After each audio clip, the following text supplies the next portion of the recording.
마가복음 11장 1절에서 14절까지 말씀 함께 큰 소리로 저와 여러분이 합독합니다. 시작. 그들이 예루살렘에 가까이 와서 감람산 벳바게와 베다니에 이르렀을 때에 예수께서 제자 중 둘을 보내시며 이르시되 너희는 맞은편 마을로 가라. 거리로 들어가면 곧 아직 아무도 타보지 않은 나귀 새끼가 매여 있는 것을 보리니 풀어 끌고 오라. 만일 누가 너에게 왜 이렇게 하느냐 묻거든 주가 쓰시겠다 하라. 그리하면 즉시 이리로 보내리라 하시니 제자들이 가서 본즉 나귀 새끼가 거리에 매여 있는지라. 그것을 풀이 거기 서 있는 사람 중 어떤 이들이 이르되 나귀 새끼를 풀어 무엇 하려느냐 하매 제자들이 예수께서 이러신 대로 허락하는지라. 나귀 새끼를 예수께로 끌고 와서 자기들의 겉옷을 그 위에 얹어 놓음에 예수께서 타시니 많은 사람들은 자기들의 겉옷을 또 다른 이들은 들에 나뭇가지를 길에 펴며 앞에서 가고 뒤에서 따르는 자들이 소리 지르되 호산나 찬송하리로다 주의 이름으로 오시는 이여 찬송하리로다 우리 조상 다윗의 나라여 가장 높은 곳에 호산나 하더라. 예수께서 예루살렘에 이르러 성전에 들어가사 모든 것을 둘러보시고 때가 이미 저물매 12 제자를 데리시고 베다니에 나아가시니라.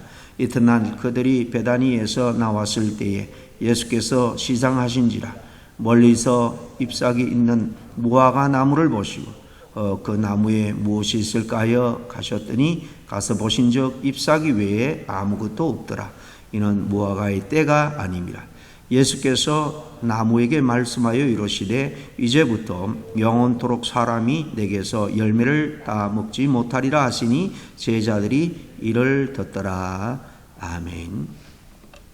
오늘 이 말씀은 두 가지 내용으로 되어 있죠. 앞에는 이제 마지막 공적 삶의 그 완성인 십자가 구원 사역을 위해서 예루살렘으로 이제 올라가시는 예루살렘 입성 사건에 대한 내용이고, 그 다음에 이어지는 사건은 그 이튿날 이렇게 시작을 하는 것을 볼 때 그 다음 날 이루어진 무화과 나무를 저주하여 그 나무가 마른 사건입니다. 주님께서 예루살렘 성에 이렇게 유월절 맞아 올라갈 때에 많은 사람들이 환호한 것은 그 헤롯 왕을 왕위에서 끌어내고 좀 로마를 좀 이 이스라엘 땅에서 모는 군인들을 쫓아내달라고, 그들의 압제로부터 자유를 해방을 우리에게 허락해달라고 예수님에게 그동안 보인 행적들, 초자연적인 능력을 통해서 그렇게 해달라, 사실 기대를 가지고 환호를 하고 대대적으로 예수님의 입성을 맞이했습니다. 그러나 나중에 그들의 기대와 소망이 끊어진 것을 알고는 아주 그 분노한 민심으로 군중 심리에 의해서 변하여서 폭도처럼 예수를 십자가에 못 박아라. 본디오 빌라도에게 고래고래 소리를 지르죠. 어쨌든 뭐 이렇게 환호하든 아니면 이렇게 주님을 향해서 저주를 퍼붓던, 주님은 그런 주변의 시선, 어떤 기대나 환호성, 그런 어떤 저주, 그 어느 것에서도 하나님의 뜻을 막지는 못한 것을 우리가 잘 압니다. 하나님의 뜻을 행하는 사명자로서의 그의 발걸음을 중단시키지 못했습니다. 예수님은 사람들의 반응에 휩쓸리지 않고 차분하게 하나님의 뜻을 행하신 거죠. 이 장면에서는 우리는 예수님을 통해서 예수님의 제자된 우리들의 모습이 어떠해야 되느냐 하는 것을 교훈으로 배울 수 있습니다. 사사로운 감정이나 주변 사람들의 시선에 휩쓸려서 우리의 신앙생활이 좌우지되어서는 안 된다 하는 것입니다. 사람에게 인정받고 칭찬받기 위한 것이 아니라 묵묵하게 하나님께서 우리 자신에게 주신 그 사명을 그저 겸손하게 그리고 정직하게 감당해 나가야 할 겁니다. 여러분, 주님께서 겸손함을 가지고 흔들림 없이 그렇게 주어진 자기의 사명을 잘 감당한 것처럼 우리들도 주변에 어떤 평가나 시선에 그렇게 얽매이기 쉬운 그런 죄를 우리가 다 벗어버리고 그 모든 무거운 짐들을 벗어버리고 주님께서 우리에게 주신 말씀의 길, 기도의 길, 섬김의 길, 이게 제자의 길이죠. 묵묵히 이 제자의 길을 걸어갈 수 있는 저와 여러분이 될 수 있기를 간절히 바랍니다. 이제 이튿날 월요일이 되겠습니다. 주일날 예수님께서 입성하시고 이튿날은 이제 월요일이 되는데요. 이 이튿날 베다니에 밤을 지새시고 다시 예루살렘에 입성하십니다. 그 마지막 일주일 동안 예수님 행적을 자세히 살펴보면 사역은 성전, 예루살렘 성전으로 가서 말씀을 전하고 또 그 변론도 하고 했지만은 잠은 성 밖에 이 베다니에서 머무르신 것 같아요. 그래서 그날 아침 일찍 성으로 들어가는데 아마 배가 고프셨는지 아침 끼니가 될 만한 것이 있을까 생각을 하셨는지 좀 멀리 있는 아주 잎이 무성한 무화과 나무를 발견하고는 나무 앞으로 나아갔습니다. 열매를 구한 거죠. 그런데 오늘 성경에 보니까 무화과 철이 아니다 그렇게 말합니다. 열매가 며칠 열매를 따먹을 수 있는 그런 철이 아닌데도 예수님께서 열매가 없다고 이 나무를 저주합니다. 저 뒤에 보면 우리가 확인할 수 있는 것처럼 그 다음 날에 보니까 제자들이 주님이 저주한 이 무화과 나무가 다 말라버린 것을 보고 다 깜짝 놀라죠. 오늘 14절에 이제부터 영원토록 사람이 내게서 열매를 따먹지 못하리라. 제자들도 그 말을 다 들었다 그랬습니다. 그런데 참 이 말씀은 굉장히 좀 해석하기가 난해한 그런 본문 중에 하나입니다. 이는 무화과의 때가 아님이라 이 말씀 때문인데요. 때가 아직 아니어서 사실 열매를 구한다는 것 자체가 어떻게 보면 맞지 않는 일인데도 불구하고 열매가 없다고 이 열매 없는 나무를 저주하신 것입니다. 보통 이 말씀을 읽을 때 예수님이 참 너무하시다. 나무니까 망정이지 사람에게 어떻게 이런 식으로 했다면 얼마나 참 예수님이 손가락질 받고 욕을 먹을까 뭐 그런 생각도 충분히 우리가 해볼 수 있습니다. 이에 대해서 그 슈바이처 박사, 우리가 잘 아는 그 의사, 아프리카 선교 갔던 그 슈바이처 맞습니다. 그는 의사기도 하고 신학자기도 했는데요.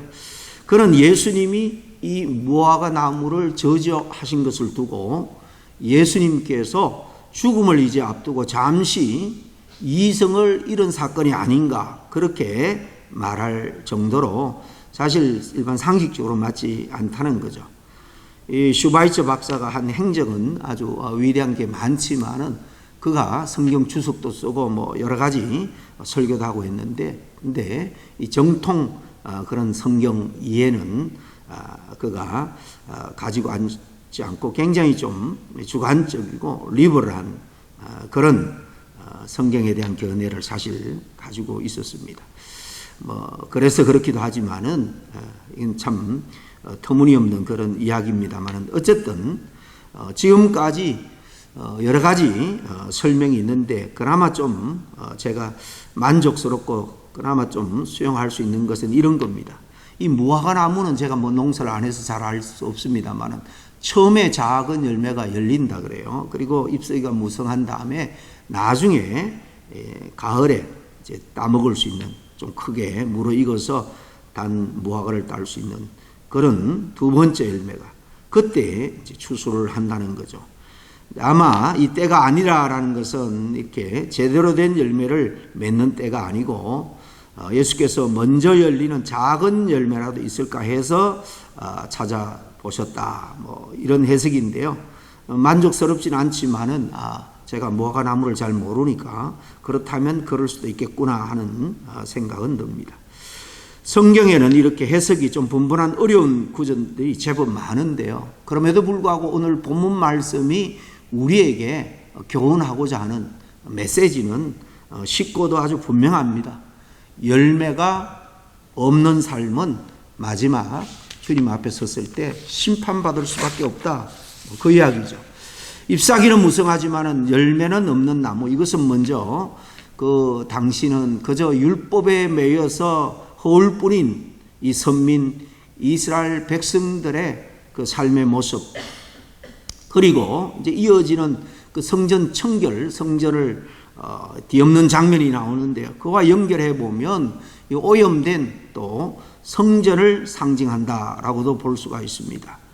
왜냐하면 그 당시 성전으로서 그 제기능을 하지 못하고 성전의 온갖 탐욕과 세속으로 물들어서 이 장사치들이 판을 치고, 그리고 이스라엘 백성들은 그저 절기를 따라서 의무를 다하는 그런 종교 생활을 하고 있었기 때문입니다. 하지만 이 말씀은 동시에 우리가 예수 믿고 성령이 있는 우리들은 성전이다 이렇게 말씀하잖아요. 고린도전서에. 이 성전인 우리 자신을 깊이 돌아보게 하는 그런 말씀으로 우리가 받는다면 레마의 말씀으로, 오늘 내게 주시는 말씀으로 우리는 들을 수 있습니다. 혹시 우리들도 열매를 맺지 못한 채 잎사귀만 무성한 그런 신앙생활을 하고 있지는 않느냐 하는 도전입니다. 우리는 믿으면 구원받는다, 믿음으로 구원받는다 쉽게 이야기하고 안주하지만 진정한 믿음은 당연히 열매가 맺혀져야 되는데 정말 열매 있는 믿음 생활을 하고 있느냐는 것입니다. 그리고 마지막 때 주님 앞에 섰을 때 이 무화과나무에게 말씀하신 것처럼 우리에게 주님이 열매를 찾으실 때가 있다는 거예요. 우리가 맺어야 될 열매가 뭘까요? 새벽에 많은 이야기는 할 수가 없고 성경에 보면 먼저 믿는 우리들에게 회개에 합당한 열매를 맺기를 원한다는 것을 우리는 잘 알 수 있습니다. 마태복음 3장 8절에 그러므로 회개에 합당한 열매를 맺고 그랬습니다. 맺지 못하면 도끼가 이미 이제 나무 뿌리에 놓였으니 좋은 열매를 맺지 못하는 나무마다 찍혀 불 속에 던져지느니라. 찍혀 불 속에 던져진다고 말씀하고 있죠. 회개에 합당한 열매, 잘못에 대해서 우리 허물과 죄에 대해서 우리가 회개합니다. 근데 회개에 합당한 열매라는 것은 그 회개한 대로 살아내야 하는 것입니다. 삶이 정말 회개하고 돌이킨 대로 살아가도록 힘쓰는 모습이 우리에게 있어야 됩니다. 그리고 우리가 뭘 잘못을 했을 때 그 잘못을 통해서 피해를 본 사람이 있다면 우리가 그에게 또 상응하는 그런 보상도 할 수 있고 또 합당한 용서도 빌어야 하는 것입니다. 이런 것이 바로 회개에 합당한 열매다, 그렇게 말할 수가 있을 겁니다. 또 성경에 보면 입술의 열매에 대해서 우리에게 말씀하고 있는 것이 히브리서 13장 15절에 이렇게 말씀합니다. 그러므로 우리가 그분을 통하여 계속해서 찬양의 희생을 하나님께 드리자. 이것은 그분의 이름에 감사를 드리는 우리 입술의 열매니라. 하나님을 찬양하는 그런 찬양이 우리에게 흘러 넘쳐야 된다는 것. 이것이 입술의 열매입니다. 여러분, 하나님을 찬양하는 입술이라면 당연히 긍정적인 정말 하나님의 나라를 위해서, 교회 공동체를 위해서, 또 성도를 위해서 정말 축복에, 또 때로는 징계를 하고 책망을 하더라도 정말 어머니 아버지의 마음으로 그 영혼을 사랑하는 마음, 다시 돌이키고 살리는 마음으로 우리가 말을 해야 됩니다. 그저 감정이 상했다고 분노로 우리가 말을 내뱉는다면 입술에 아주 여기 말하는 정말 하나님이 기뻐하는 그런 열매가 아니라 그것은 아주 추악한 책망받을 열매에 불과할 것입니다. 그래서 우리 입술에는 찬양의 열매가 늘 맺어지고 또 하나님께는 우리가 감사와 기도의 열매가 입술로 맺어져야 될 줄로 믿습니다. 서로에 대해서는 위로와 격려와 축복의 또 칭찬의 열매가 우리 입술에 맺어져야 될 줄로 믿습니다. 또 빌립보서 1장 11절에 보면 우리가 맺어야 될 열매는 의의 열매라는 것은, 너희는 의의 열매를 가득히 맺어라. 예수 그리스도로 말미암아 의의 열매들로 가득하여 가득 맺으라는 거죠. 그리고 하나님의 영광과 찬양이 되게 하시기를 구하노라. 빌립보 교회 성도들에게 이렇게 당부합니다. 여기서 의의 열매, 예수 그리스도로 말미암아 의의 열매들로, 예수 그리스도로 말미암아, 그러니까 이 의의 열매는 예수 그리스도의 그 십자가의 희생하심으로 말미암아 이루신 의입니다. 하나님의 의인데요. 십자가의 의, 이거는 주님이 희생하심으로, 섬김으로 이루신 의입니다. 의의 열매라는 것은 마찬가지로 우리 자신을 희생해서 주변 어려운 자들을 구제하고 또 내가 좀 여유가 있다면 물질을 함께 나누는 그런 의미입니다. 이런 의의 열매, 구체적인 섬김과 봉사 또 구제의 열매입니다. 이것은 희생이 당연히 따를 수밖에 없는데 희생적인 그런 모습을 통해서 열매를 맺어라. 마지막으로 갈라디아서 5장 22절에는 우리가 인격의 열매, 성령의 열매에 대해서 언급합니다. 첫째는 사랑입니다. 우리 안에 사랑의 열매가 가득 있어야 된다. 희락과 화평과 인내, 오래 참음과 그리고 온유, 부드러움과 선함과 믿음과 온유와 절제, 이것이 바로 우리 내면적으로 인격적으로 맺어져야 될 성령의 열매입니다. 성령 충만할 때, 성령의 지배함, 인도함을 받을 때 맺을 수 있는 열매죠. 열매 맺기 위해서는 주님께서 구체적으로 우리에게 말씀합니다. 요한복음 15장 5절에 나는 포도나무요 너희는 가지라. 그가 내 안에 내가 그 안에 거하면 사람이 열매를 많이 맺나니 나를 떠나서는 너희가 아무것도 할 수 없음이라 그랬습니다. 가지는 스스로 열매를 맺지 못합니다. 뿌리로부터, 나무로부터 진액, 영양분을 공급받아야 됩니다. 열매를 맺는 능력은 그 가지에 있는 것이 아니라 바로 그 나무 자체의 뿌리에 있습니다. 그렇기 때문에 가지가 열매를 맺기 위해서는 이 뿌리에 잘 붙어 있어야 됩니다. 나무에 붙어 있어야 됩니다. 이 나무는 믿는 우리 성도들이 가지라면 예수님이다 하는 것은 우리가 너무나도 잘 압니다.